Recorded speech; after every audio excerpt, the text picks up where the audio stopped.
Merhabalar, iyi akşamlar.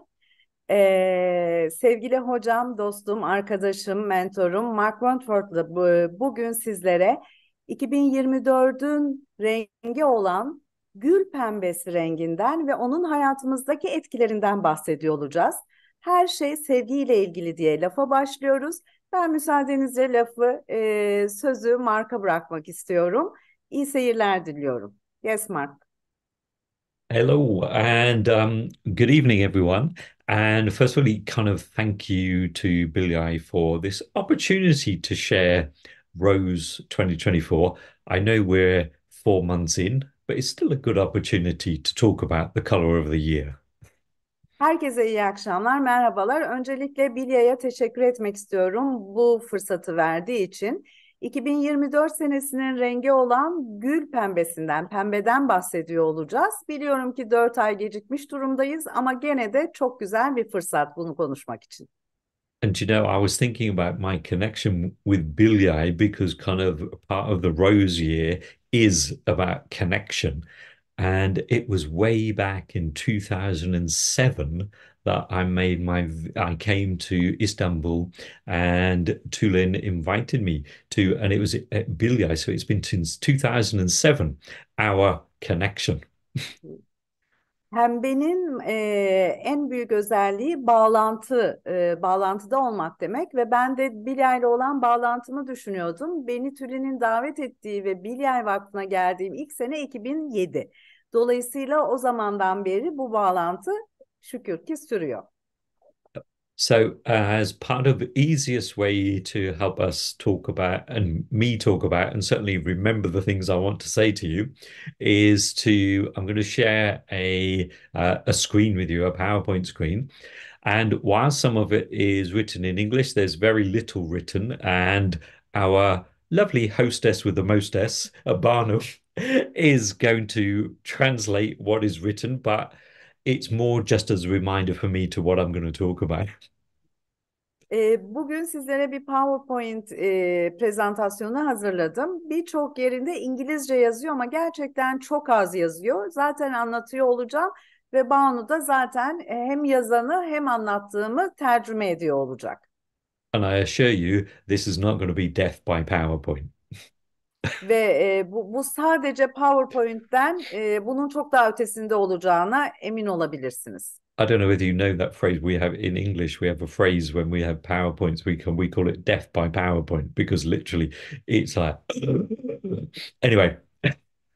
Sizde de var mı bilmiyorum ama İngiltere'de bizim bir söyleyişimiz vardır. Bir PowerPoint prezentasyonu olduğu zaman PowerPoint'le öldü deriz. Çünkü PowerPoint başladığında bitmez bitmez. Bu öyle olmayacak, emin olabilirsiniz. And just before we start that, Banu, can I thank you for being the only one of us that is actually wearing some kind of rose and pink? Başlamadan önce bana ediyor. Arkama güllerimi koyduğum ve pembe giydiğim için. You're Mine's welcome. there, mine's there on the inside.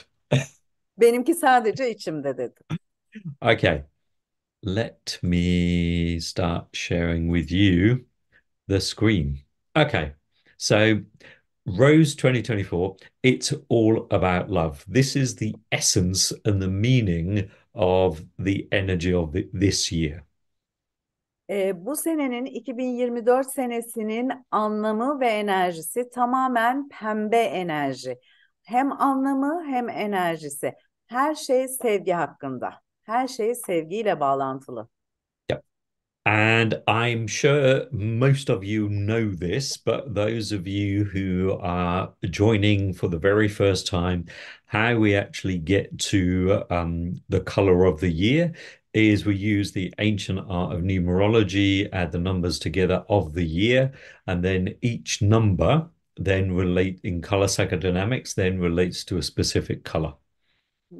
Eminim ki birçoğunuz biliyordur ama ilk defa seyredenler için sayıyı senenin sayısını nasıl hazırlıyoruz? Eski kadim bilgilerden numerolojiyi kullanarak senenin rakamlarını birbirinden topluyoruz ve sonunda çıkan rakam da o senenin rengi oluyor ve renk psikodinamikleri bilgesine göre de her renk bir şeyin sembolizması. So every in color psychodynamics, every color through working with color for a long time, every color has been associated and symbolized by an archetype. Because sometimes I can talk to people about a color and it's great to know, for example, Bano is blue, but great, what does that mean in reality in human behavior? So I've translated the colors over the years into archetypes. And this here is just what an archetype actually is. I'm not going to read it. If you want to just quickly read and translate that, Banu, absolutely fine. Yes, Yeah. yes. Şimdi renklerle çalışırken aynı zamanda Carl Jung'un ortaya koyduğu arketiplerle de çalışıyoruz. Arketip ne demek? Arketip orijinal ilk tipleme demektir. Bir plandır, kopyalanabilir, çoğaltılabilir. Ancak her zaman da kendi orijinal biçimine ve özünde saf olarak kalacaktır. Aslında herkesin içinde olan bir ilk tip demek arketip. Ve Mark bu arketiplerle renkleri birleştirerek her rengin bir arketipsel etkisini de ortaya koymuş durumda çalışmalarında. Mesela ben mavi rengiyim, benim yaşam rengim mavi ama bunun arketipsel etkisi yani mavinin benim hayatımdaki anlamı, amacı, bununla ne yapmalıyım? Bu konudaki çalışmaları Mark'ın bunun üzerinde yoğunlaşmış durumda. Ve renk psikodinamik öğretisinde de 9 tane renk ve 9 tane de arketip var. Yep. Good. Ve bu Uh, arketipler bizim kolektif bilinç dışı dediğimiz alandan gelen ve sembolik olan, son derece natürel olan, hepimizin içinde olan hem pozitif aynı zamanda da negatif etkileri olan da davranışlarımızda, tutumlarımızda, günlük hayatımızın planlarken hem negatif hem pozitif etkilerini taşıdığımız ilk tiplemeler. Yes, I translated all. Thank you very much. So we'll talk about we before we really get into Rose, we really must talk about actually last year's color because it's almost one transitioning into the other. And last year, it was the color was violet, and the archetype, keeping the frame of archetypes, the archetype was the sovereign. Evet, pembeye geçmeden önce bir parça geçen senenin arketipi ve geçen senenin renginden, 2023'ün renginden bahsetmek istiyorum. Geçen senenin rengi viyoletti ve temsil ettiği arketip de kraldı. Kral, kraliçe yani imparator da diyebiliriz. Bu önemli bizim için çünkü seneler içindeki senelerin birbirleri arasındaki geçişlerini de belirleyen bir faktör. Yeah. One of the, let's say, from the Jungian aspect, one of the more shadowy aspects of the sovereign are things like kind of people who like to be dictators, the one who actually just says, this is my way, this is the only way, there's no consideration for everyone else. Someone who actually it assumes power, but never considers anyone else's position. Biraz önce de söylediğimiz gibi her arketipin hem pozitif hem negatif tarafları var. Bu kral kraliçe arketipinin en gölgede kalan tarafı da diktatörlük yapan, başkalarına baskı kuran, sadece benim yolum, sadece benim doğrum diyen ve ne pahasına olursa olsun kendi doğrusundan şaşmayan, başkalarını ezen insanlar. Bu da Yeah. gölge tarafı. Yeah, I mean, when you have to look at films like kind of Star Wars, Game of Thrones, and things like this, there's always someone who's trying to have power over the world and control, etc. And this is very much the shadowy side of the sovereign. Yıldız Savaşları, Games of Thrones gibi dizilere baktığımızda, programlara baktığımızda hep birilerinin bütün dünyaya hükmetme, bütün dünyayı ele geçirme, bütün insanlığı kontrol etme gibi niyetleri olduğunu görüyoruz. Bu da işte bizim kral kraliçe arketipinin gölge tarafı. Yeah. So from that perspective, I'm always almost like observing the world and everything that's happening in the world. and looking at it through an archetypal lens to see so which archetypes are most prevalent on the world stage at this moment in time. Dolayısıyla ben hep dünyaya arketipsel bir açıdan bakarak şu anda dünyada ve hayatta hangi arketipler öne çıkıyor, hangileri daha fazla gündemde, bu şekilde dünyayı incelemeyi, görmeyi, gözlemlemeyi seviyorum. Yeah. And so it's almost like the reason I chose this image that you can see, it's almost like as an archetype, the sovereign could never leave side left and side right. It would have to leave center stage. It would have to leave the stage right in the center. So if we look back to the last few months of 2023 and everything that's happening in the world, we can see the sovereign and the shadowy sides of the sovereign playing out. Bu resmi özellikle seçmemin sebebi, bu resimde gördüğünüz gibi hükümdar olan kişi sağda veya solda durmuyor. Her şeyin tam merkezinde, tam ortasında olmalı. Asla ve asla sahnenin kenarında duramaz, sahnenin tam merkezinde, tam ortasındadır. Dolayısıyla da 2023'ün son aylarına bakacak olursak, bu kral, kraliçe, hükümdarın gölge tarafının nasıl hayatlarımızda rol aldığını, nasıl etkilendiğimizi, toplumsal olaylarda nasıl yansıdığını da Yeah. görürüz. And it's very often these shadowy characteristics that kind of kickstart the next year's archetype, which is where we're coming into. Well, I'll tell you what the archetype for that is in a moment, but it kickstarts the energy of the coming year. Bu neden önemli? Çünkü bir sene öncenin gölge tarafları genelde diğer sene, yeni başlayan seneyi de etkilerler. Yeah. Um, and as so coming back to the color of the year, we'll come to the archetype in a moment. Coming back to the color of the year, this is very specific. So it's not pink, it's very clearly rose. Bu senenin 2024'ün rengine gelirsek, çok özellikle spesifik olarak bu bir pembe değil, aslında gül rengi, gül pembesi dediğimiz bir renk. Yeah, Barno, can I just tell you, there was one time, it wasn't you. I was in Turkey and someone was translating for me, and I said rose, and she said pembe, and I said, no, no, no, excuse me, it's gulpembe. And she looked Gül most pembe, yes. surprised. She looked most surprised because I actually knew the difference between pembe You and know, gulpembe. there is really a color in Turkey that we Yeah. call gül pembe. Okay. Yes. Yeah. Dolayısıyla bu tam bir pembe değil, gül pembesi denilen bir pembe. Yeah.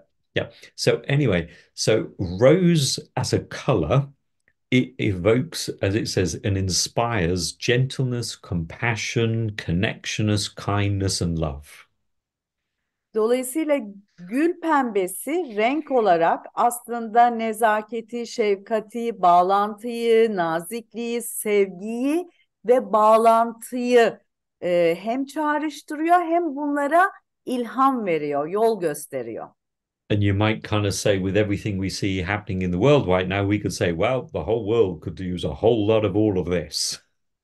Ve şu anda dünyada olanlara bakacak olursak, aslında bütün dünya bundan bol bol kullanabilir diyebiliriz.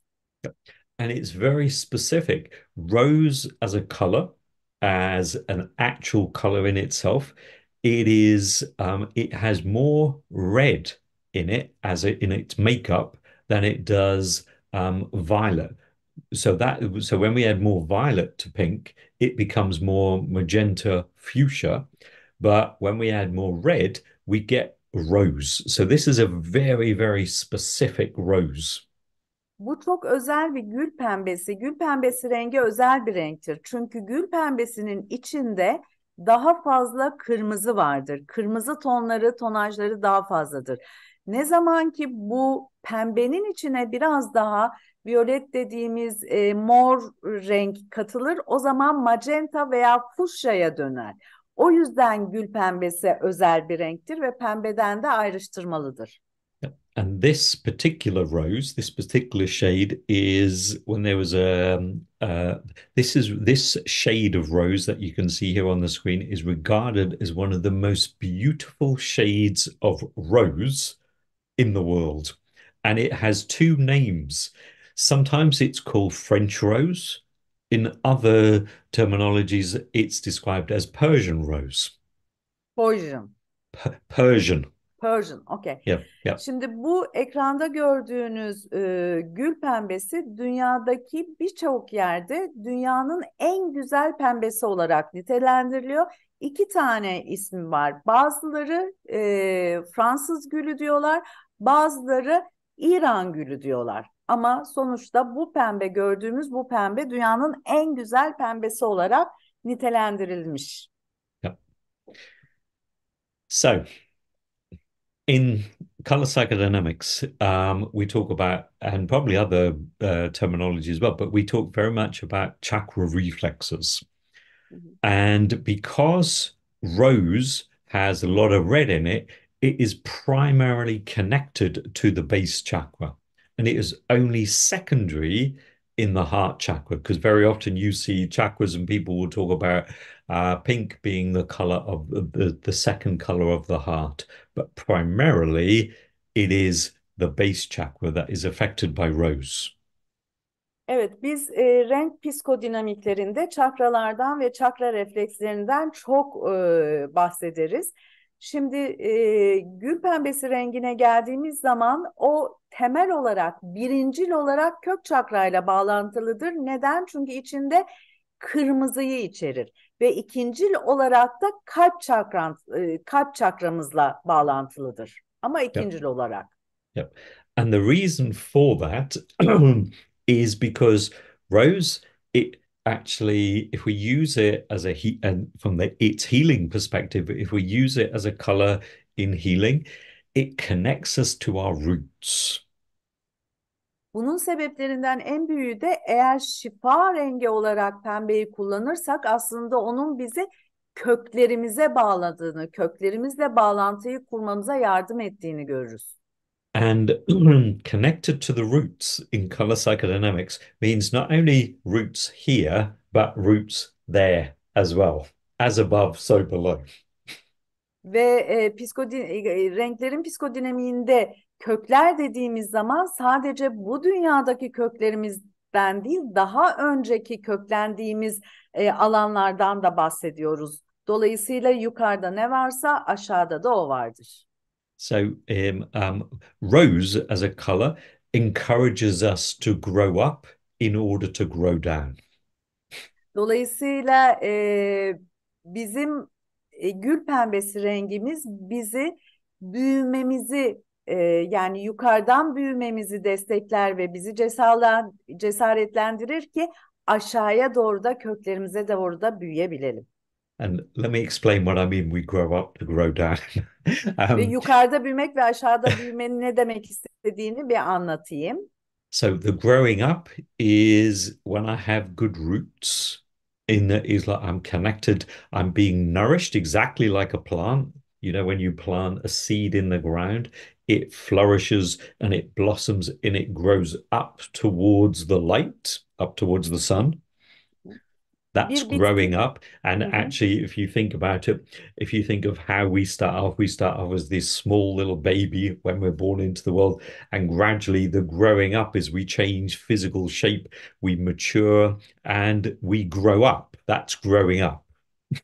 Ve büyümekten yani ileriye doğru büyümekten kastım aynen bir bitki gibi bir tohumdan toprağa ekilip nasıl kökleriyle toprağın içine giriyor ve daha sonra bitki olarak, dal olarak, yaprak olarak, çiçek olarak büyüyor. Aynen bizler gibi küçük bir bebekken daha yetişkin olma yollarında hem bedensel hem duygusal olarak büyüyoruz. Işığa doğru büyüyoruz, yukarıya doğru açılıyoruz. The growing down part is great. I've grown this vessel. The growing down is comes from the places that we all have a reason to be. No one is born as a spare part. The growing down is growing into who I was born to become.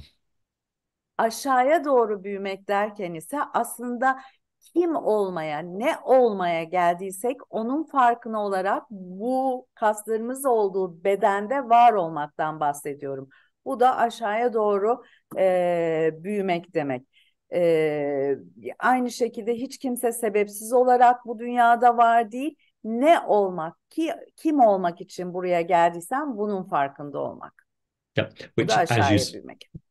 which, as you see by the arrows, is if I grow up, I'm connected to the heart. And when I'm connected to the heart, I'm connected to the ground chakra, excuse me, which then means I'm connected to the cosmos and the inspiration of the cosmos, which then inspires me through the heart, and then I manifest it. So it's rose as a color also helps us with to manifest that from above into the below, into the everyday. Bu resimdeki oklara bakarsanız aslında pembenin gücüyle ve yardımıyla ve eşliğiyle aslında pembenin bizi kalbimize, kalbimizden de taç çakramıza bağladığını görüyoruz. Taç çakra ise bizim evrenden bilgileri, esinleri almamızı yarayan ve evrensel bilginin ve tamamen ilhamın bize aktığı ve o tekrar kalbimize geliyor. Kalbimizden de biz bunu kendi bedenimizde ve hayatımızda tezahür ediyoruz ve bilinçli olarak yaratıyoruz. Yeah.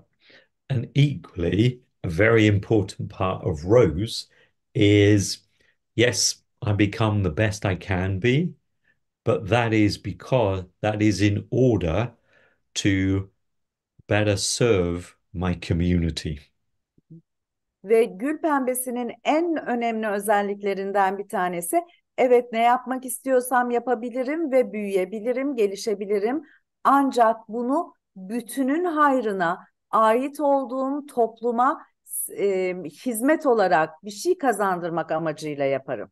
So in a way, one of the questions for Rose 2024, or one of the questions for Rose always asks us is, whatever you do, how is it of service to the greater good of humanity?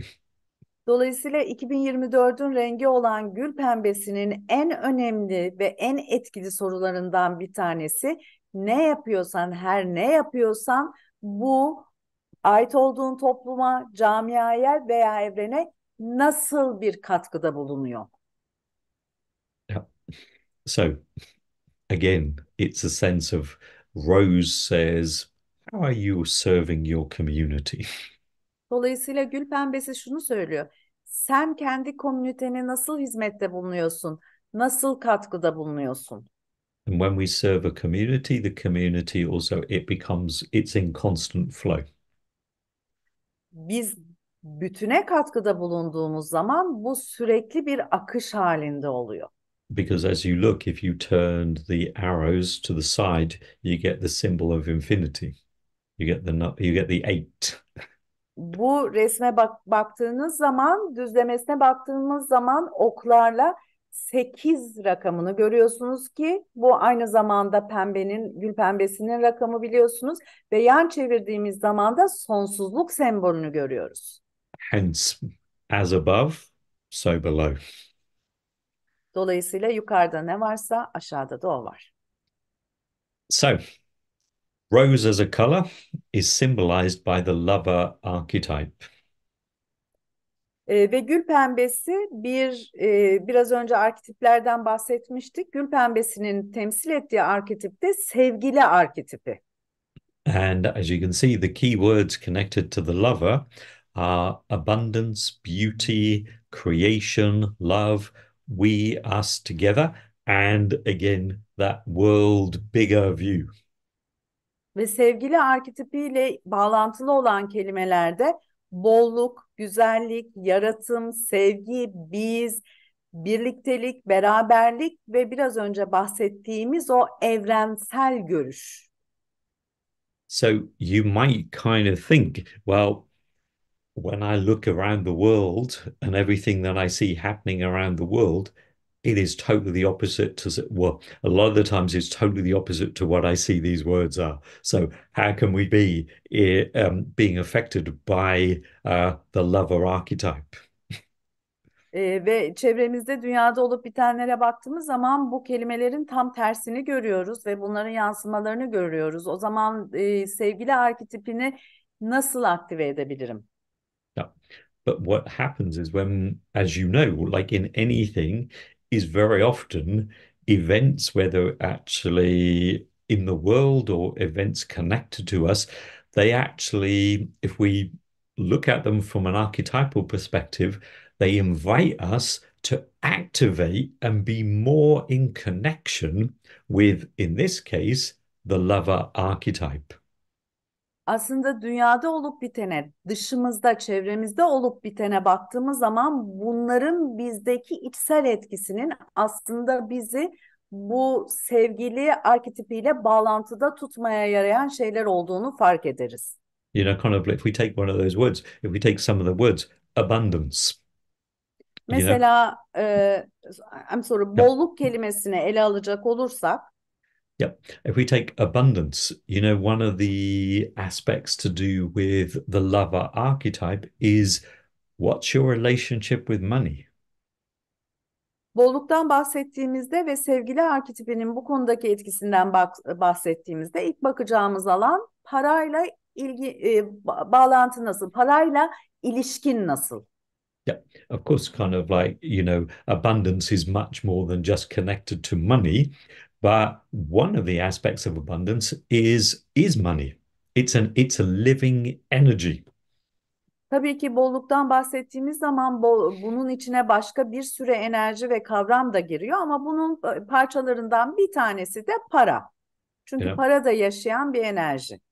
and we have to think is what is my relationship with money? For most people, it's very one-sided. Ve düşünmemiz lazım. Parayla ilişkim nasıl? Birçok insan için bu tek taraflı bir ilişkidir. So one of the questions that the lover archetypes ask is how are you in relationship to everything in your life? And one place to start is look at the key relationships beyond the people that are in your life, but look at the elements. Love, sorry, money and love are deeply connected. Ve sevgili arketipinin burada soracağı en önemli soru bunu bulmak için çevrendeki hayatındaki ilişkilere bak. Tabii ki ana ilişkilere, temel ilişkilere, anahtar ilişkilerine bak. Çünkü oradaki ilişkilerdeki sevgi kavramı para ve sevgi birbiriyle çok bağlantılıdır ve aynı boyuttadır. Dolayısıyla ilişkilere bakarak bu ilişkiyi de çözümlemek mümkün olabilir. Yeah. We take one other word, which is beauty. Diğer bir kelimeyi alıyoruz, güzellik. Yeah. I would say, from a personal perspective, is we have a bit of not a good relationship with beauty. Bazen güzellikle çok güzel bir iletişimimiz, etkileşimimiz olmayabilir. Because kind of very much from the outside, we look on social media and we say this is how to look, this is how you should look, this is what beauty is. It's very how to look younger, anti-aging, da da da da da da. The lover archetype says totally the difference. It says love yourself for who you are. Çünkü güzellikten bahsettiğimiz için ve sosyal medyaya baktığımız zaman şöyle görünmen lazım, böyle görünmen lazım. Güzellik tanımı budur. İşte genç görünmek, daha fit görünmek, daha anti-agingler vesaire bir sürü şeyden bahsediliyor. Fakat sevgili arketipinin bu konudaki sorusu ise şu: kendine olduğun şeklinle sev ve kabul et. So you might say, and I know this, you might say this is a bit of a sweeping statement, but I'm going to make it anyway. You might say that the beauty, the aesthetics, the cosmetic industry plays on our disconnection with the lover archetype. Bu biraz iddialı bir söylem olacak ama gene de bu beyanı yapacağım. Dolayısıyla kozmetik endüstri, sanayi ve bütün bu işte makyajlar vesaire dışarıdan etki eden her şey aslında bizim sevgili arketipiyle ayrışmamızdan, bağlantımızı kopmamız sebebiyle ortaya çıkıyor ve etkili oluyor. You know, if you saw the film Barbie, there's a wonderful where Barbie is meeting this elderly lady at a bus stop, and she looks at her. Barbie looks at this elderly lady, and she says, "You're beautiful." And this lady just laughs and says, "Yes, I know I am." Eğer That is totally the lover archetype embodied.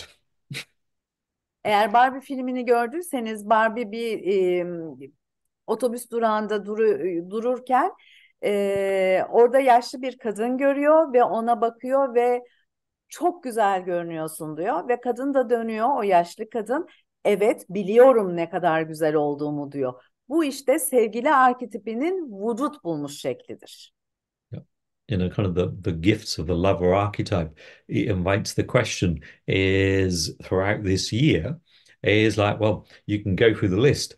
Um, do I love my job? Do I love my family? Do I love my partner? Do I love my house? You can just start with do I love? Hı hı. Ve sevgili arketipinin bütün soruları bu bütün seneye yayılmış olacak tabii ama şu cümleyle şunu seviyor muyum acaba? Evimi seviyor muyum? İşimi seviyor muyum? Sevgilimi seviyor muyum? Yaptığım şeyi seviyor muyum? Olduğum yeri seviyor muyum? Kendimi seviyor muyum? Soruları ve bu listeyi çoğaltabilirsiniz. And I'll give you a little bit more about that as we just move on to the next bit. Biraz daha bundan konuşuyor olacağız. So, this point here is part of the lover energy and the rose of this year. It's all about connection. And as Jung said here in this statement, he says the meeting of two personalities. I'm going to add in the meeting of two energies. Instead of personality, he's talking about two people. I'm going to say the meeting of two energies is like the contact of two chemical substances. If there's any reaction, both are transformed.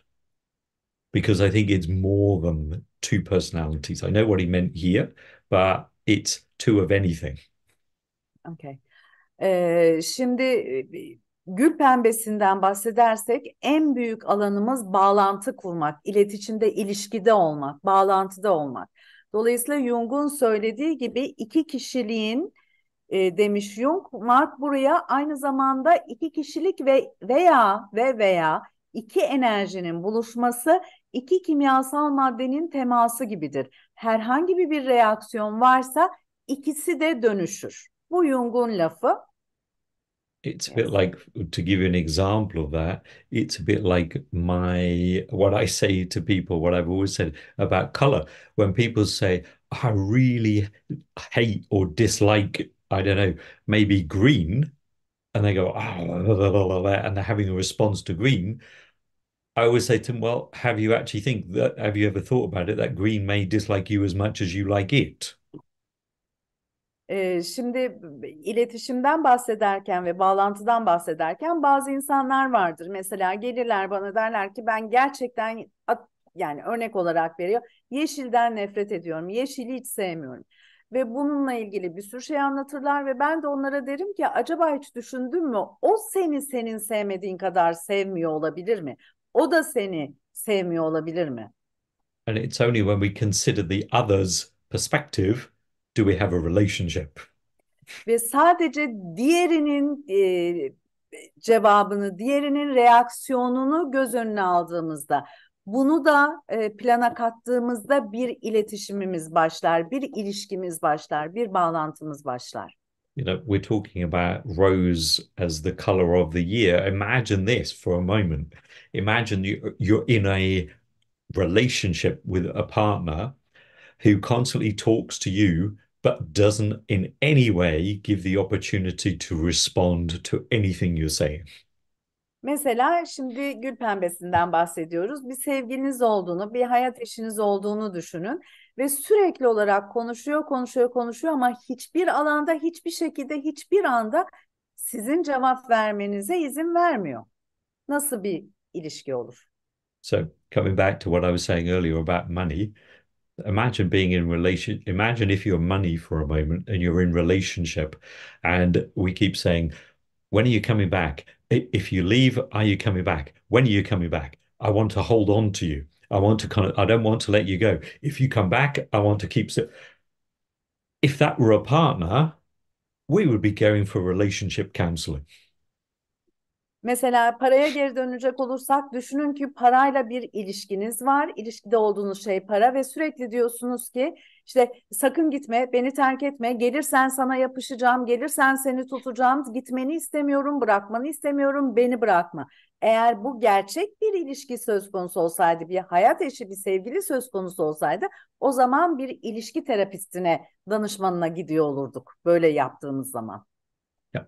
And equally, it's important here is to also talk about I mean, I know we all talk about we know a lot of about shamanic practice or shamanic practitioners and things, but it's also important when we talk about the lover archetype to recognize that there's two different paths of shamanism.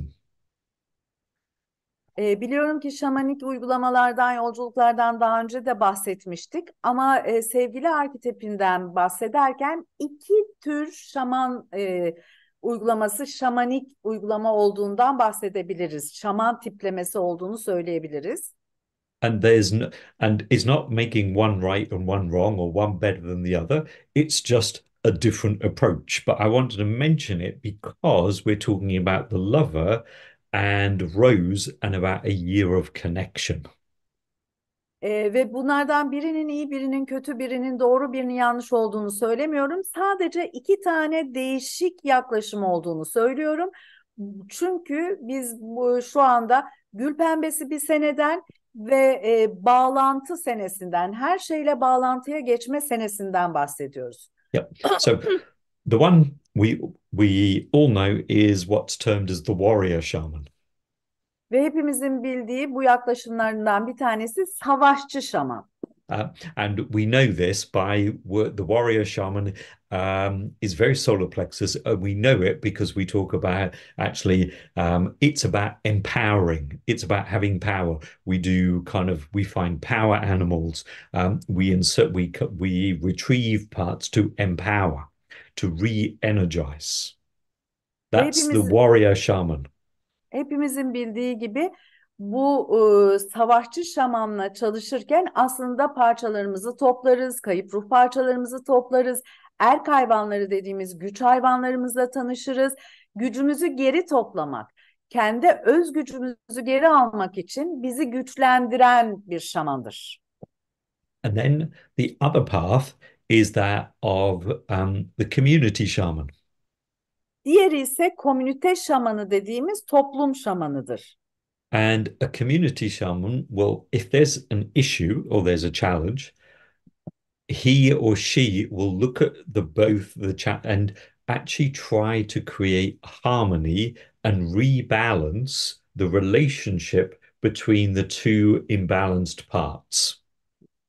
Ve bu topluluk şamanının görevi ise herhangi bir ters giden bir şey olduğu zaman, bir olay olduğu zaman, bir durum ortaya çıktığında dengeyi kurmak için o dengesizliğin içerisindeki uyumu bulmak ve bu uyumu, bu armoniyi, bu ahengi geri getirerek o uyumu oluşturmak, o dengeyi kurmak. So the community shaman sees anything that's kind of like out of sync or not going right. They see that as something that has fallen out of balance.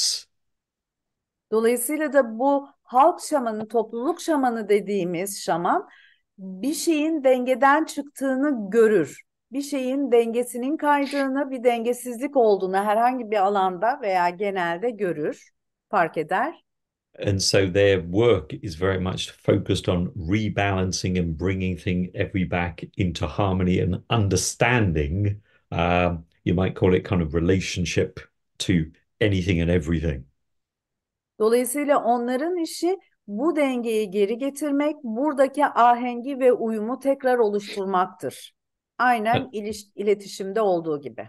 And like I said, I really want to stress importantly that It's not saying one is better than the other. It's just a different. They both have they're both going in the same direction. They just have a different approach. Hı hı. Özellikle altını tekrar tekrar çizmek istiyorum ki bir tanesi birinden daha iyi veya daha kötü veya daha güçlü değildir. Sadece aynı yönde giderler. Sadece farklı açılardan bakarak, olaylara farklı açılardan yaklaşarak aynı Yeah. yönde ilerlerler. So in the sense of kind of when things are not in balance, is look and say, okay, where's the imbalance in this relationship? Whether there's what's the relationship? Rose says, so what's the relationship like with your body? What's the relationship like with your mind? What's the relationship like with your job? That's what the lover archetypes brings into question this year. Dolayısıyla 2024 Gül Pembesi yılında sevgili arketipinin getirdiği soru bu: nerede bir dengesizlik var? Bedenimle ne gibi bir dengesizlik yaşıyorum? Zihnimle nasıl bir ilişkim var? İşimle nasıl bir bağlantım var? Her nerede bir dengesizlik varsa onu bulmak. Sevgili Yeah. arketipi bu soruları sordurtacaktır. So, oops, hang on, we've gone too far. Okay. So you remember I was saying about kind of so Rose has a shadow side. We can have all this love and etc. etc.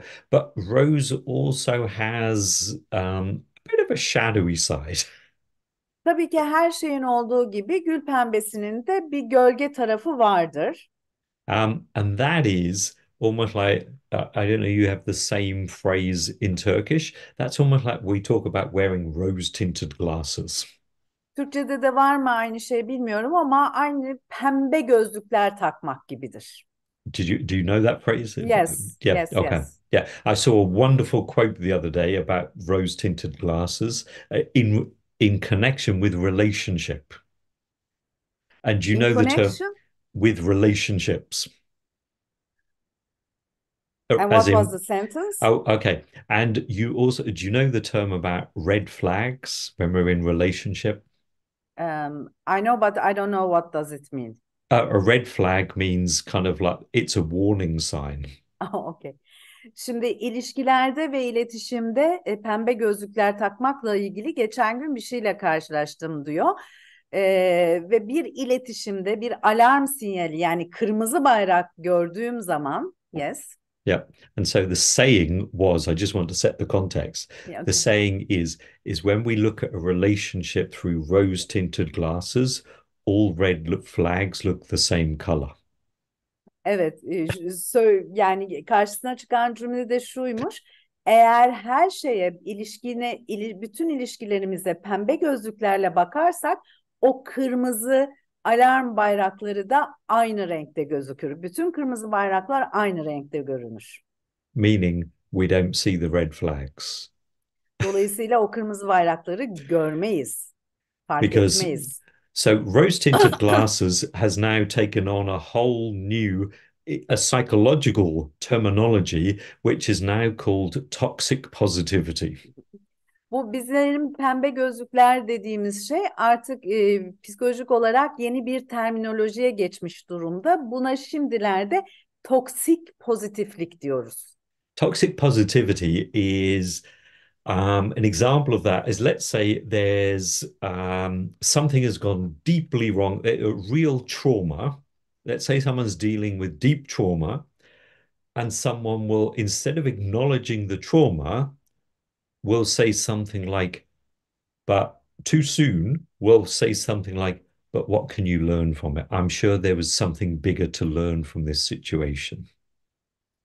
Şimdi buna bir örnek vermek gerekirse, bu toksik pozitiflikte mesela birisinin çok büyük bir travma yaşadığını düşünelim. Çok ağır bir durumdan geçiyor ve çok erken, henüz bu olayın başında biri gelip ona diyor ki bak ama büyük resme bak, daha büyük bir şey öğreniyor olabilirsin.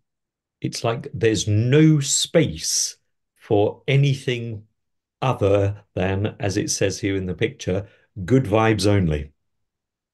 Sanki sadece bu resimde de yazdığı gibi sadece iyi titreşimler var. Sanki başka hiçbir şeye yer kalmamış, alan kalmamış şekilde. and it's that, I've got to be positive all the time. Her an her şekilde pozitif olmam gerekiyor. It's always look happy. That's toxic positivity. Her zaman mutlu gözükmem gerekiyor, her zaman iyi gözükmem gerekiyor. Bu işte toksik pozitifliktir. And toxic positivity is so destructive to someone who's imagine or think back to when you've been in a really difficult situation, a really traumatic, very emotional situation. And if someone says, "Oh, don't worry, it'll be better tomorrow," or "Don't worry about that. No, don't cry. Just let's focus on the positive." There's no space for anything which is not positive.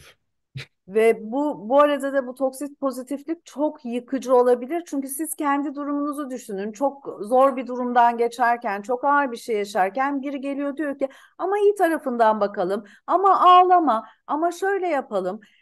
Sanki iyiden başka, yani o pembe gözlüklerle görülenden başka hiçbir şeye yer kalmamış gibi. Yeah.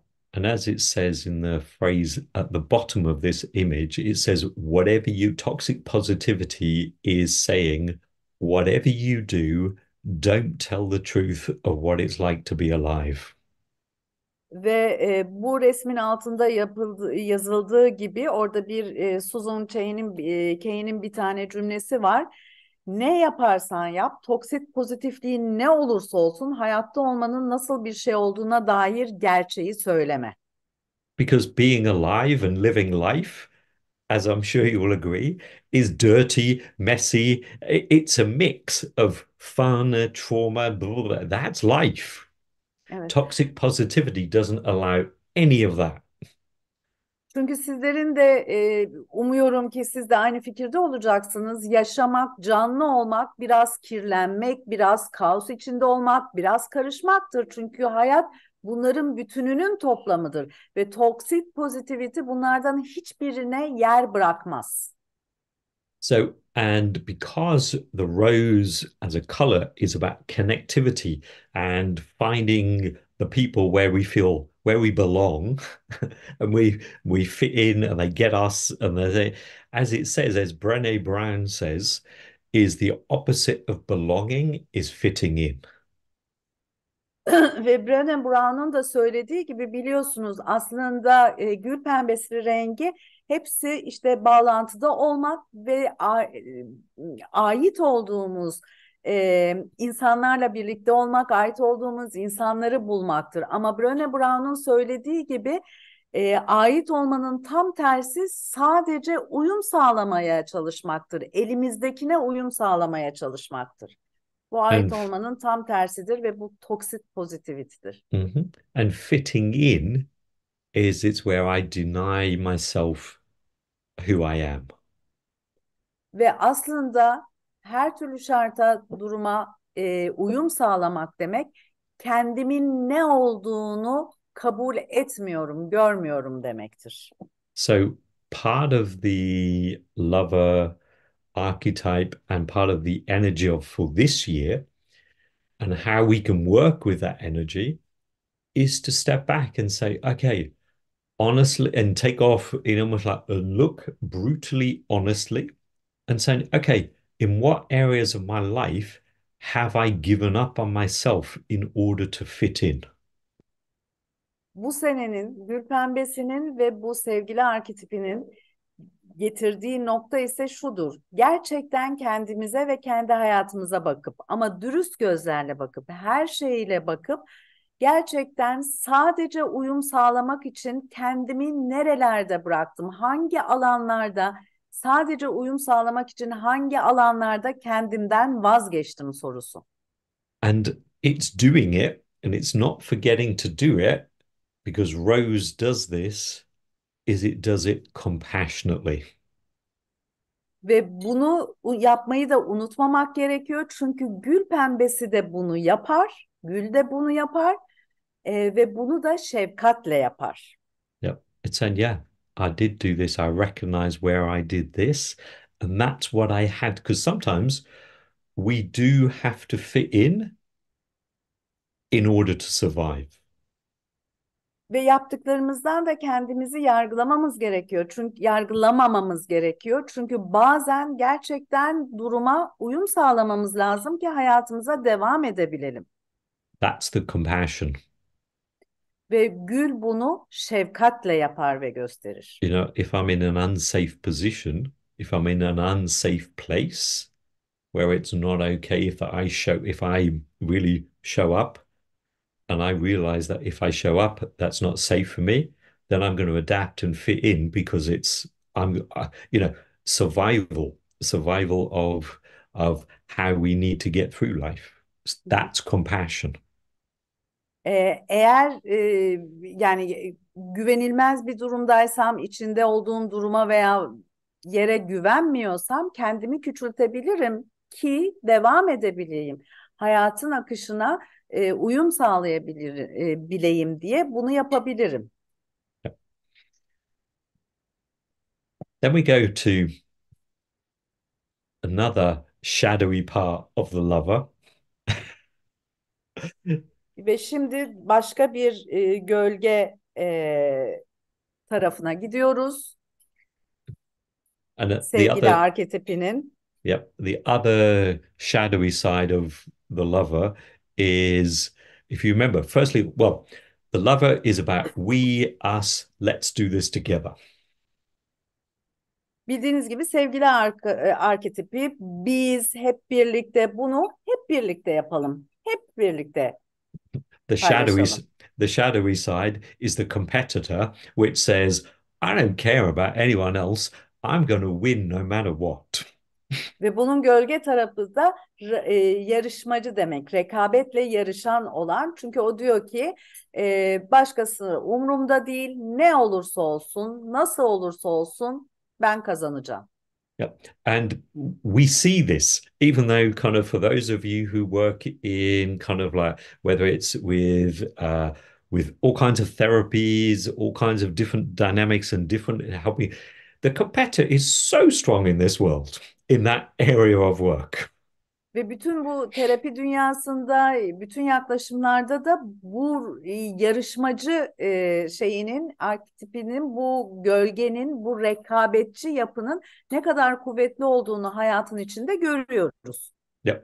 And what it's driven, the competitor, what's underlying the competitor is envy. Ve bunun altında yani bu yetersiz pardon çok özür dilerim. Bu yarışmacı rekabetçi kişiliğin altında ise bir haset vardır. Yeah. Envy is quite different to jealousy. Ve bu haset kıskançlıktan biraz daha farklıdır.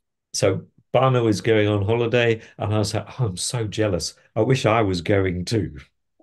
Ve mesela Banu tatile gider ve ben derim ki ay çok kıskandım keşke ben de gidebilseydim. En Özenmeyi içerir kıskançlık. envy is how dare you go on holiday? You shouldn't be going on holiday. It should be me.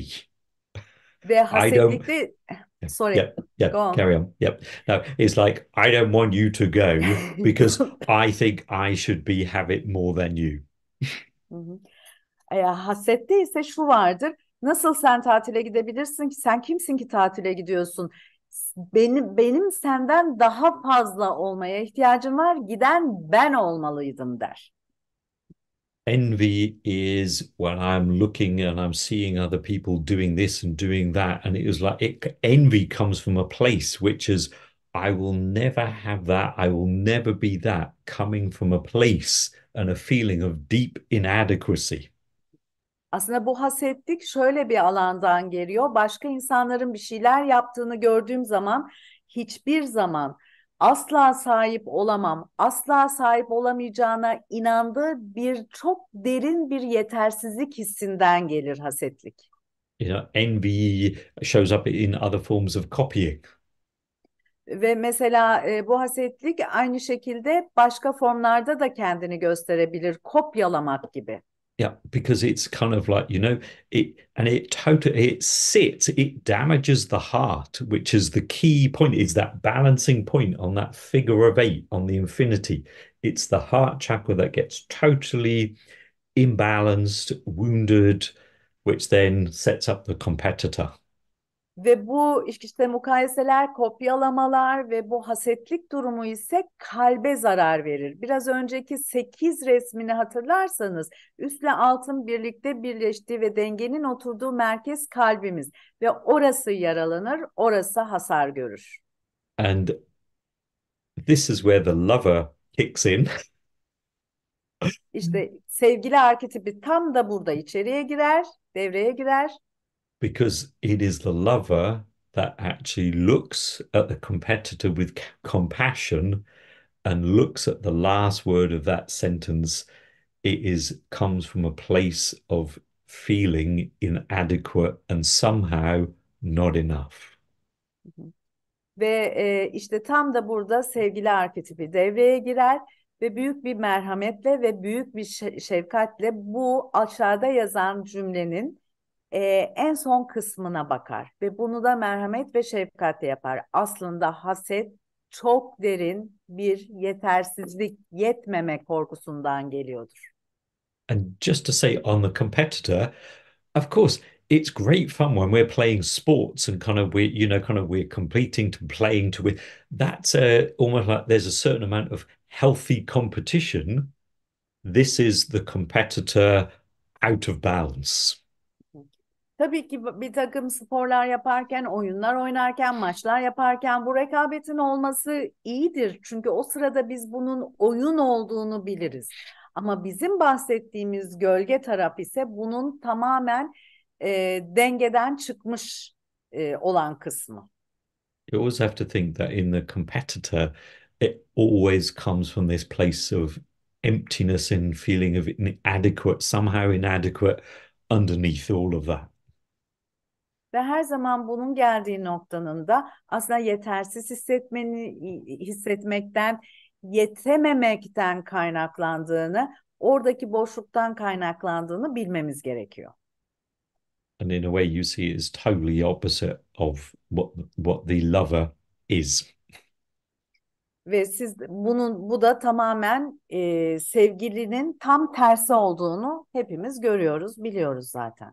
And the lover, in its true sense of the rose, what rose, when we use rose as a color, when we imagine surrounding ourselves with color and we with that rose and we use it internally in whatever shape or form, it helps us to look at all the parts of ourselves that maybe, in Jung's terms, we've put into the shadows. Hı hı. Aslında gül pembesinin yaptığı şey bizim bütün taraflarımızı fark etmemiz ve Jung'un da söylediği gibi gölgede kalan taraflarımızı da masaya davet etmemiz, onları da ortaya çıkarmamız. And if you ever wanted someone who embraced the lover archetype, it's Mevlana. Ve Rumi. eğer ki tam olarak bu hani sevgili arketipini yansıtan birini görmek istiyorsanız da Mevlana, Hazreti Mevlana. Yeah, because as he says here, wherever you are and whatever you do, be in love. Burada da yazdığı gibi nereye gidersen git, ne yaparsan yap, her zaman sevgide kal. Yeah, yes. And it's that, so it really is turning around and accepting and acknowledging all these different parts of ourselves and saying, yep, everyone's welcome around the table. Dolayısıyla her parçamızı dürüst olarak görüp, gözlemleyip, fark edip, kabullenerekten masaya oturup, evet bütün parçaları masaya davetlidir diyebilmektir. And part of that is part of the lover's invitation, and for this year, excuse me, is to be vulnerable. Ve bunun parçalarından birisi, bu senenin ana temalarından birisi de yaralanabilir olmak, incinebilir olmak. And if you haven't heard or you haven't listened to, I would encourage you to listen to Brené Brown's TED Talk called The Power of Vulnerability. Eğer dinlemediyseniz Brené Brown, bu resimde ismi geçiyor. Brené Brown'un TED konuşmasını dinlemenizi, incinebilirliğin gücü diye bir TED Yep. konuşması varmış. Yep. Dinlemenizi öneririm. Yep. And if you find the TED Talks, it does have Turkish translation. Türkçe tercümesi de varmış. Yeah. And what she says is she asks one of the questions she asks is vulnerability is defined as uncertainty, risk, and emotional exposure. So whenever we do something new, when do we not feel that uncertain? We're taking a risk and we have this certain amount of emotional exposure. Şöyle bir soru soruyor. Aslında bu incilebilirlik, yara alabilirlik, hasar görebilirliğin açıklaması belirsizlik, risk ve duygusal maruz kalma olarak açıklıyor. Ve yeni bir şey yaptığımızda ne zaman bunları hissetmeyiz ki? Yeni bir şey yaptığımızda ne zaman bu belirsizliği, bu riski veya bu duygusal iniş çıkışı hissetmeyiz? Yeah. And when we do that, we step out in courage. Ve bunu yaptığımız anda da artık cesarete adım atmışızdır. And if you're reading what it says on here, it says the root word of courage is core, which is the Latin word for heart. Ve courage kelimesinin İngilizce'deki ana açılımı core'dan geliyor. C-O-R ve bu Latince'de kalp demek. And in olden times, in its earliest forms, the word courage meant to speak one's mind by telling all of one's heart. Ve bunu da eski böyle kadim bilgilerde şöyle açıklıyorlar. Aslında birinin zihnini söylemek, herkesin kalbine söylemektir. Kind of so this year, just by, and in whatever shape or form, find a rose and decide, are you going to make it as part of a meditation and imagine filling yourself up as the color? Are you going to surround yourself with the color? Or maybe you're going to find some aromatherapy oil of rose. And all of that starts to activate and bring in the energy of the lover. Ve gül pembesiyle çalışmak için bu sene kendinizi yani dekoratif amaçlı bir sürü şey kullanabilirsiniz bu renkte veya meditasyonlarınızda bu renkle dolduğunuzu, bütün hücrelere bu rengin aktığını imgeleyebilirsiniz veya aromaterapide gül yani gül kokusunu, gül yağını kullanabilirsiniz. Bütün bunları hayatınızda devreye sokmak size sevgili arketipinin artık hayatımızda aktive olmasını sağlayacaktır, destekleyecektir. Yeah, because part of the invitation of this year, literally of how we can use, so it's listening to all of this and then saying, okay, how does this show up in my life? What actions can I take to put it into action? Bu senenin en önemli sorularından bir tanesi tabii ki böyle şeyleri dinlemek, bilgileri almak ama şimdi hayatımda bunu nasıl uygulayabilirim? Nasıl bu konuyla ilgili hangi ve ne şekilde eyleme geçebilirim? Yeah. And one of the things, certainly for me, I know some of you know, but some of my work involves working with psychodrama. Bazılarınız da bildiği gibi benim çalışma alanlarımdan bir tanesi de psikodrama. Yeah. And one of the things where I see the lover aspect so alive in psychodrama is because this kind of Jacob Moreno, who created psychodrama, part of one of the aspects of psychodrama is role reversal. Ve Is sevgili arketipinin psikodramada Jacob Moreno'nun yarattığı, ortaya çıkardığı psikodrama uygulamasında en fazla gördüğüm yerde rol değişimi. and role reversal is having the ability to consider how things are and to try and see the world through the other's eyes. Çünkü bu aynı zamanda olanı, biteni ve dünyayı diğerinin gözünden görmeyi sağlıyor. Yeah. So when I'm in conflict with someone, how is it to look through their eyes at me? Dolayısıyla birisiyle bir problem yaşıyorsam, birisiyle bir problemim varsa onun gözünden buna bakmak nasıl oluyor onu deneyimlemek. And the reason I mention that is because in scientific research, when they've measured the brain patterns of someone doing role reversal in full role reversal, they notice that it lights up the part of the brain which is connected to compassion.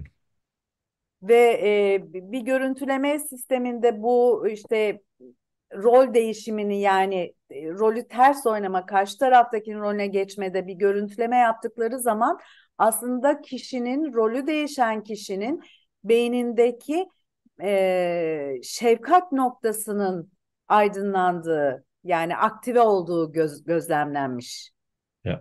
So one of the things that I would doing this year and beyond this year is to start to think about, how would it be to see me through someone else's eyes? Ve bu sene yapmayı planladığım şeylerden bir tanesi de ve önerdiğim şeylerden bir tanesi de kendimi bir başkasının gözünden görmek nasıl olur ki? Then we open that place for vulnerability, courage, Ve and bu alanı da bu incinebilirlik ve cesaret için açarız. then we can start to bring about connection and compassion on that humanity level. Ve böylelikle de bu şefkati artık insanlık seviyesine getirmiş, paylaşmış oluruz. So, and keyword, together we can. Ve anahtar kelime de birlikte yapabiliriz. Is dare to connect where we belong and disconnect from where we don't. Ait olduğumuz yerle bağlantıya geçmek ve ait olmadığımızı bildiğimiz yerden de kopmak, ayrışmak. Buna cesaret göstermek. Maybe there's a group that you see and you think, oh, I'd really like to, I wonder how it is. I'd love to be part of that group. Or I'd like to know those people because they feel like my kind of people. The daring to connect is being able to reach out and be vulnerable and say, I'd really like to know more about you. Mesela ait olmak istediğiniz, katılmak istediğiniz, hayran olduğunuz bir grup vardır. Aslında onlarla bağlantıya geçmek, kendi incilebilirliğinin farkında olarak bu gidip de sizle ilgili daha fazla bilgi sahibi olmak istiyorum deme cesaretini göstermek. And the disconnect from where we don't is look at where we just don't, where we don't feel connected or people don't connect with our values and our connections. It's just saying, no, you know what? This is not working for me. Ve aynı zamanda da tabii ki bağlantıda olmadığımızı hissettiğimiz, ait hissetmediğimiz ve değerlerimize uymayan, kavramlarımıza uymayan alandan da kendimizi ayrıştırmak. Biliyor musunuz bu benim için işlemiyor, ben buraya uygun değilim diyebilmek cesaretini göstermek. And the appreciate and give gratitude is very often it's a human condition I've come to learn is it's so much easier to talk about what we don't have rather than what we do have. Evet, bütün insanların yaptığı gibi aslında sahip olduklarımız hakkında konuşmaktansa her zaman olmayanın peşinde koşuyoruz ve sahip olmadıklarımız hakkında konuşuruz. Bu ikinci madde ise takdir etmek ve şükürde bulunmak, şükretmek anlamına geliyor. And someone who I worked with a while ago was literally asking that. So, what have I got to appreciate? What have I got to give gratitude for? What have I got to be appreciative of? Because life was not very good at the time for this person. Ve tanıdığım birisi de mesela hayatı çok iyi gitmiyordu ve sorduğu soru neye teşekkür edeceğim ki, neye şükürde bulunacağım ki, neyim var ki gibi hayatı iyi gitmediği için bunlara odaklanmıştı ve böyle kelimeler, cümleler kuruyordu. And sometimes, we just have to go back to basics. Ve bazen de temele inmemiz gerekir. So, what I said is, how about giving appreciation and gratitude that you were able to take a breath this morning when you woke up? Or indeed Ve, that you did wake up, because there are many people in the world who didn't. Dolayısıyla da mesela en basitinden bugün sabah kalktığımızda nefes aldığımıza ve hatta uyandığımıza, çünkü uyuyup da uyanamayan da bir sürü insan var. Bunları takdir etmeye, bunlara şükretmeye ne dersiniz? Yep. Sometimes, if we want to work on abundance, the first place to start is by appreciating and giving gratitude for what we do have, whatever that is.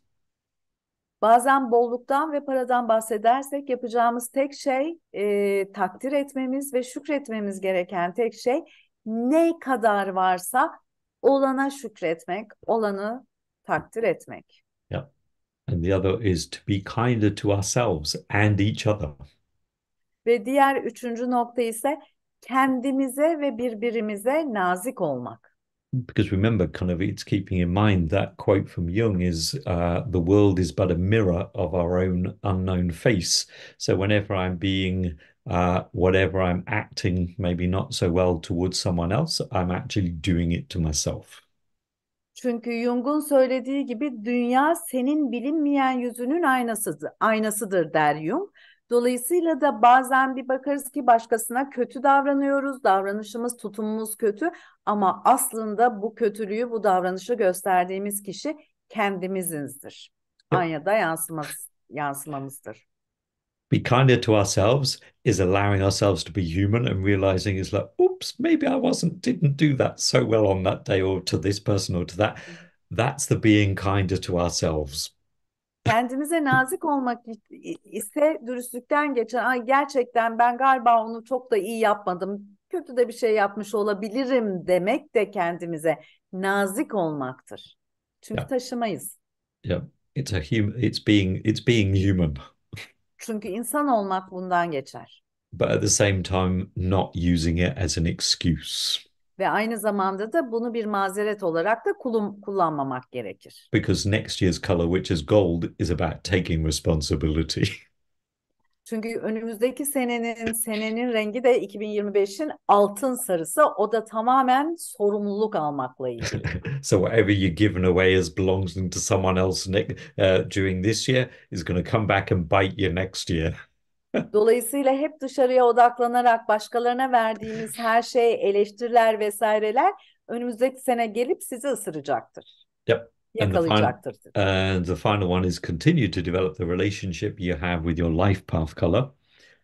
Ve sonuncu olarak da kendi yaşam renginizle iletişimimizi ve bağlantımızı geliştirmeye devam etmek. Now, if you're listening to this for the first time and thinking, what is a life path color? Eğer bunu ilk defa dinliyorsanız ve yaşam renginiz, yaşam yolu rengim nedir diye düşünüyorsanız, There is a way you can find out, and that is through my book, which is in Turkish. The Turkish, e, which I can't remember what the title is in. yes, just a moment. Okay. Yep.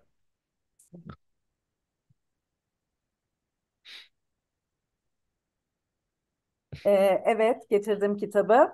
Eğer Yeah. yaşam yolu renginizi ve bunların genel anlamda ne ifade etmeyi istiyorsanız BİLYAY.online sitesinden hayatınıza biraz renk katın kitabı Mark'ın bütün yaşam rengi yollarını ve bunlarla ilgili bilgileri içeriyor. BİLYAY.online'dan alabilirsiniz. Yep.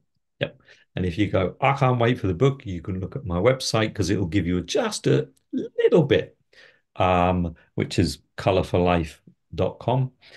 You can find that, and you're there. You can find out what your color is. But I would encourage you, if you want to know more, for the book. Evet, eğer kitabı bekleyemem diyorsanız da colorforlife.com, kusura bakmayın ben yazamıyorum YouTube'daki şeye, .com veya Mark Wentworth diye araştırırsanız onun web sitesini bulabilirsiniz. Orada da biraz bilgi var ama tabii kitaptaki kadar içerikli değil. Yeah. And then finally, as it says here, which I love this quote, is let the scars of the heart be seen. That's being vulnerable. For by the scars are known the men and women who walk the path of love. Ve altına da küçük bir şiir yazmış Farid Aldin Atar'ın. Çok güzel. Aslında bu incilebilirlikle ilgili bir şey. Bırak yüreğindeki yaralar görülsün. Aşkın yolunda yürüyen erkeklerin ve kadınlar bu yaralar sayesinde, bu yaraların izlerinden tanınır. Yeah. So all I've got to say is thank you very much, and just kind of really think about how am I going to bring more love into my life, and whatever shape or form that means. Ve düşünmemiz gereken şey gerçekten hem teşekkür etmemiz hem düşünmemiz gereken şey hangi formda olursa olsun hayatıma sevgiyi nasıl getirebilirim? Yes. Did someone write a question? But thank you very, very much. It's always a pleasure to share. Çok teşekkür ederim. Her zaman paylaşmak çok güzeldi. You, did And you have a mhm, last slide? I don't think so. I will have a look. Hang on one Yes. second. Um, yes. Thank you. Thank you for seeing my slides. Yeah. It's and this is it. I'll leave it for you to read kind Okay. of. Ve kapanışı da benim okumamı istiyor. Ona hatırlattım. Son bir kapanış slaydı var ve burada da diyor ki aslında bu Color for Life dediği yaşam yolu renkleriyle çalışan Mark'ın hayatının gücünü, sonsuz gücünü tamamen yaşamak ve olmaktan almakla ilgili bir şey. Bu hayat, yaşam yolu rengimizi bulmak. Renk aşktır. Renk ve aşk, sevgi aynı şeydir. Birbirlerinden ayrı gözükür ancak çok derinden bağlantılıdırlar. İfade edilecek ve görünür olacak bir ortama ihtiyaçları vardır her ikisinin de. İkisi de güçlü duyguları uyandırır. Mesela iğrenme ve nefret ve aynı zamanda kendinden geçecek kadar coşkuda olmak ve ilahi olanla bağlantıya geçmek.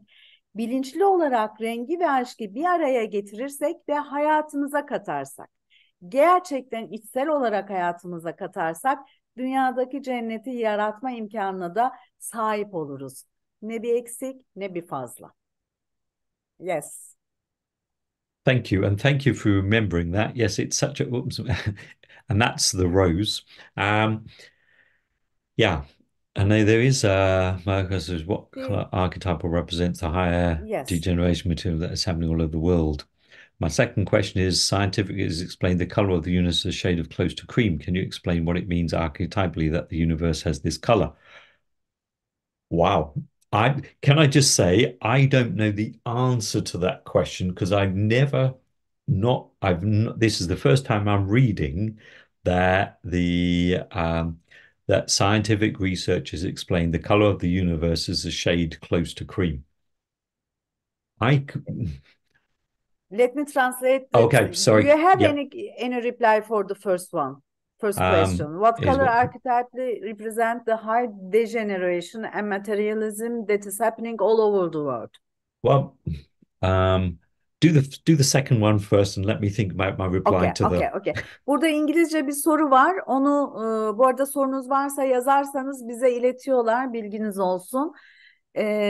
İki tane soru var. Bir tanesi bilimsel araştırmalar diyor. Evrenin e, renginin tonunun krem rengi olduğunu söylüyorlar. Bunun arketipsel olarak neden bu renk olduğunu biliyor musunuz diyor. Mark da bu soruyla ilgili hiçbir bilgim yok. Çünkü böyle bir renk söylendiğinden, bilimsel olarak bunun ortaya konulduğundan bilgim yok dedi. Bir sorumuz daha var. Shall I translate the first No, I was question? just thinking about while you were translating. So, cream, when you think about all the images that we see of kind of, let's say, beings of light, they're not just white, but they have almost like a golden aspect. There's almost like a white light, but it's a brilliant light, which has almost like got a certain amount of gold in it as well. So to me, when you mix those together, you might get cream. So I wonder how I would think of it archetypally is it's this light of the cosmos. Hı hı. Şimdi bu soruya bir ekleme yapmak istiyor. Biliyorsunuz bazı varlıklar gördüğümüz zaman, bazı ışık varlıklar gördüğümüz zaman parlak bir ışık halinde, ışık hüzmesi halinde görüyoruz.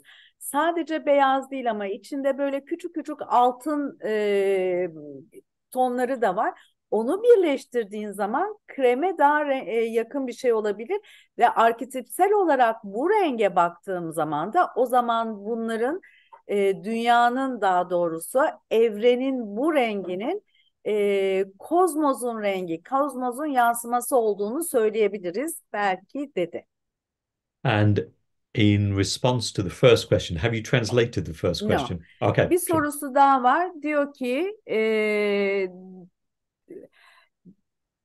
şu anda dünyada, bütün dünyada olmakta olan materyalizm ve dejenerasyonla ilgili arketipsel olarak bunun rengini nasıl söylemek ister? Yani nasıl, ne renk verebiliriz diye bir Yep. soru var. Well, think of it like this. Think of any story. There's Herhangi bir hikayeden, hikayeyi düşünün. Yeah. There's never just one player. There's just never one character in the story. For sure, there's one main protagonist, but there's so many characters that weave in and out to make the story a story. Bir hikaye söz konusu olduğunda hiçbir zaman bir tane evet belki lider bir kişi vardır hikayenin başrolünde. Ancak hikayede de girip çıkan sahnelerde büyük, kısa kalan, uzun kalan bir sürü başka karakter de vardır ki hikaye devam edebilsin ve gelişebilsin. So I don't think we can blame one. I don't think it's one color. I think it's all of them. Dolayısıyla biz bu dejenerasyon ve materyalizm için tek bir renk söyleyemeyiz. Bir tanesini suçlayamayız. Hepsinin içinde olduğunu But, söylüyoruz. but I'm hoping that during this rose year, kind of that it kickstarts, like we start to see the more compassionate side. We start to see people calling out more and asking, talking about compassion and activating. We see so much extremes that I think finally we start to see people who are standing up and saying enough. Ve umuyorum ki ve diliyorum ki bu pembe gül pembesi senenin gelmesiyle ve bunu yaşamamızla daha fazla merhamet ve daha fazla şefkatle insanlar birbirlerine ve kendilerine yaklaşacaklar. Dürüstlükle gerçekler ortaya çıkacak ve birbirini arayıp soran insanların ve birbirine destek olanların sayısı artacak.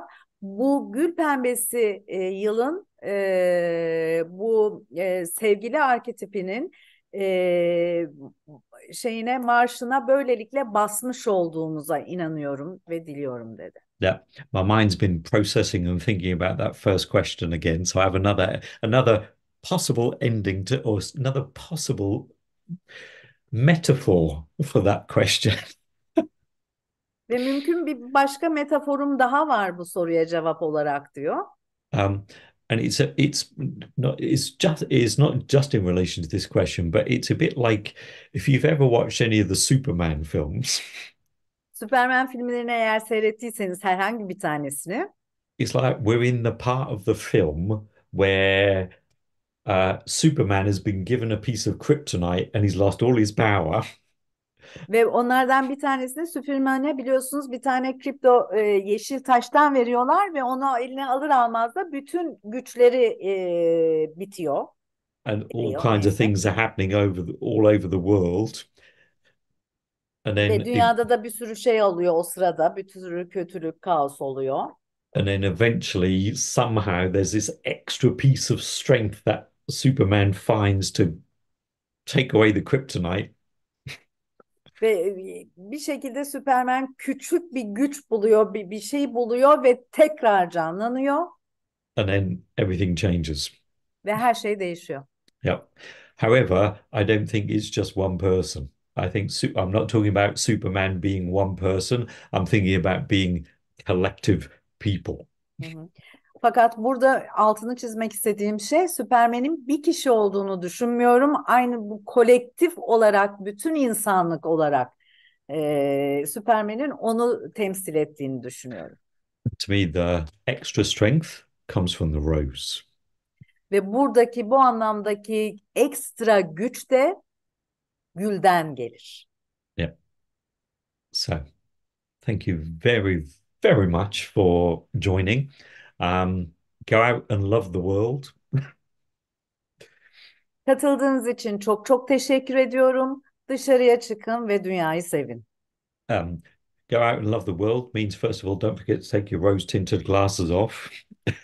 Ama öncelikle pembe gözlüklerinizi çıkarmayıp dünyayı pembe gösteren gözlükleri çıkarmayı unutmayın Yep, and have fun. ve eğlenin. Yep, Neşeniz but bol olsun. yep, but thank you very much, and thank you, Banu. Always, Thank you, always. thank you, thank you. Çok iyi akşamlar. Keyifli sohbetimize katıldığınız için çok teşekkür ediyoruz. Yep, and İyi see you again soon. akşamlar. Neşeyle kalın. Yes. Yep. Tekrar